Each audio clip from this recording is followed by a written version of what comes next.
Hello everyone, welcome to video 4 of this series of videos that I'm making about taking Disulfiram for Lyme disease under my clinic in London.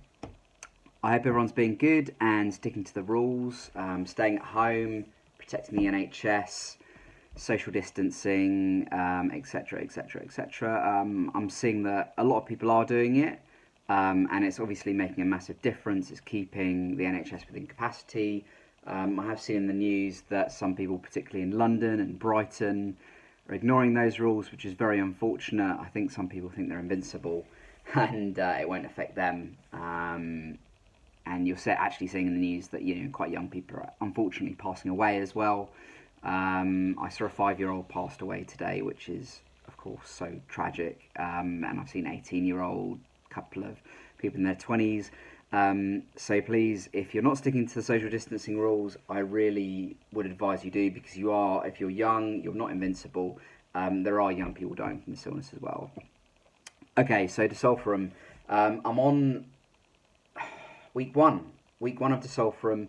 We're starting at the lowest possible dose, and we're going to basically build up very slowly in the hope of sort of reducing the side effects that you can get from the drug. So I'm starting at 25 milligrams, and I'm doing that once every 3 days. I did it for 2 weeks, and then with my dosing schedule, I increase every 2 weeks. So then it moves up to taking it every 2 days, then every 1 day, and then you increase the dosage, and you repeat the same schedule. Every 3 days, every 2 days, every 1 day, increase the dosage. And I think the aim is for us to get to about 250 milligrams, 350 milligrams daily. That's the target dose based on my weight, which is about 140 pounds. And I hold it there for about 2 to 3 months, I think, and then we wean me off the drug. Initially, I was taking minocycline as well, and it made me feel amazing. I felt really good on this antibiotic, but we decided to stop temporarily because I was getting some sort of discomfort in both of my calves, and we thought it prudent to sort of let that settle first before we got going on the Disulfiram.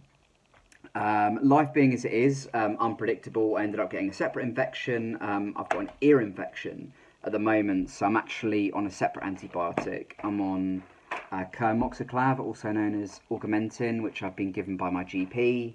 I think it's working. My ear was in a heck of a lot of pain for about a week, and I was getting some weird symptoms. We're a bit concerned actually that I was starting to display some symptoms of coronavirus. I had, I did develop a cough, and I had like a sore throat. I had a sort of borderline temperature, but it doesn't seem to have sort of progressed into anything, thank God. So we assume it's to do with the ear infection. So I've gone on the 5 days of the Kermoxiclav to take. It seems to be working. I've also been advised I can't take steroids. They're contraindicated for me, and the doctors were trying to push it on me. The ENT specialist was like, "No, I can't take it. It's on the list of things that I cannot take." They're still trying to push it, and I was like, "Look, I'm not taking it." So instead, I'm taking a non-steroidal topical gel called Voltarol. My ears. It seems to be bringing the inflammation down. The pain is so much less. I couldn't even sleep on my ear. It was that bad, and it was like throbbing. It was hot. The heat's gone down. The soreness has gone down. Everything's improved. So these two things seem to be doing the job. With the Disulfiram, and this might be interesting for people who are planning on taking the drug or taking the drug, I'm also taking them in specific acid-resistant capsules.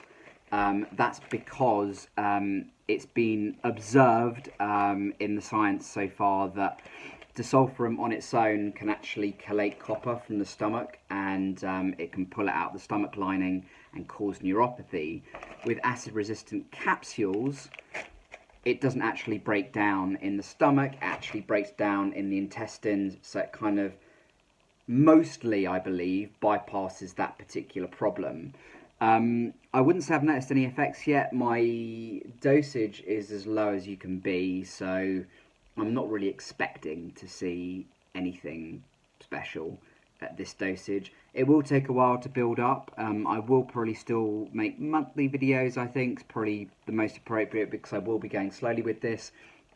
We might need to bring some other antimicrobials into the mix further down the line if I'm finding I'm getting other problems. The minocycline we're planning on potentially bringing back in at a lower dosage at some point down the line. If appropriate, we might be bringing in some rifampin as well. I've been on that before. I don't tolerate it that well, and it does make your pee go orange, which is quite a nice little party trick, I suppose. But it's not such a great party trick when you can't have parties because everyone's in lockdown. So yeah, that's my summary for video 4. Things going well. Oh, also, I've had to get everything alcohol free. So even like moisturizer and stuff, everything has to be alcohol free because if you have alcohol, anything with alcohol in it, on Disulfiram, it can make you quite sick. It can give you really nasty headaches. It's generally quite unpleasant. So basically doing everything to avoid that as well. Not much more to share really, but yeah, I hope everyone's staying safe and I hope everyone's keeping well. I'll speak to you next time.